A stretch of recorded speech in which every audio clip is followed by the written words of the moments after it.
ஆதவர்ஜுனா பேச last time கேட்டீங்கல்ல, அதிகமா பேச்சு ஒரு புரட்சி போர் உண்டாயிடக்கூடாதுன்னு தான் இந்த திருப்ப அவரை பேச வைக்கல. அதுக்காகத்தான் விஜய் கட் பண்ணி விட்டாரு போல இருக்கு. ஏன்னா லாஸ்ட் டைம் பேசின பேச்சுக்கு நிறைய வரவேற்பு கிடைச்சது போல இருக்கு. ஆதவர்ஜுனா விஜய் பேசுனதை விட ஆதவர்ஜுனாக்கு நிறைய வரவேற்பு கிடைச்சது. அதனாலதான் இந்த முறை யாருமே பேசக்கூடாது, நான் மட்டும்தான் பேசுறேன் அப்படின்னு சொல்லிட்டு பேசுறாரு. ஒரு விஷயம், இந்த நாடும் இந்த நாட்டு மக்களும் ஒரு அமைதி நிலைப்பாட்டில் டிராவல் பண்ணுங்கிற ஒரே நோக்கத்தை மையப்படுத்தினதுனால்தான் தலைவர் மட்டும் பேசினாரு. அத்தனை பேரும் கொதிச்சு எழுந்து நின்றுட்டு இருக்கோம். புரியுதுங்களா?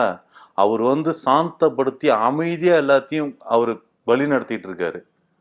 வேற லெவல். அவர் அதாவது அடிக்க ஆரம்பிச்சா தாங்க மாட்டாங்க அப்படிங்கிற இடம் தான் இருக்கிறது. அதை மற்றவங்க யாருமே புரிஞ்சுக்க மாட்டேங்கிறாங்க. Wait and see, we are waiting. புரியுதுங்களா? இந்த டயலாக் ரொம்ப ஃபேமஸ் தெரியுமா? யார் சொன்னது? விஜய் தான் சொன்னாரு. வேற எவனாவது இந்த உலகத்துல எவனாவது வேற ஒருத்தன் சொல்லியிருக்கான் அந்த டயலாக? ஆமா, யார் சொன்னது நீங்க யூஸ் பண்ணதே இல்லையா? உங்களுக்குன்னு தனி ஒரு ட்ரேட்மார்க் இருக்கு. வெயிட்டிங். அடி கொடுக்கறதுக்கா? அடி வாங்குறதுக்கா? எது அடி கொடுக்கறதுக்கா அடி வாங்குறதுக்காகவா? நாங்க கொடுக்கவும் மாட்டோம், வாங்கவும் மாட்டோம். ஏன்னா கொடுக்கவும் தெரியாது, வாங்கவும் தெரியாது.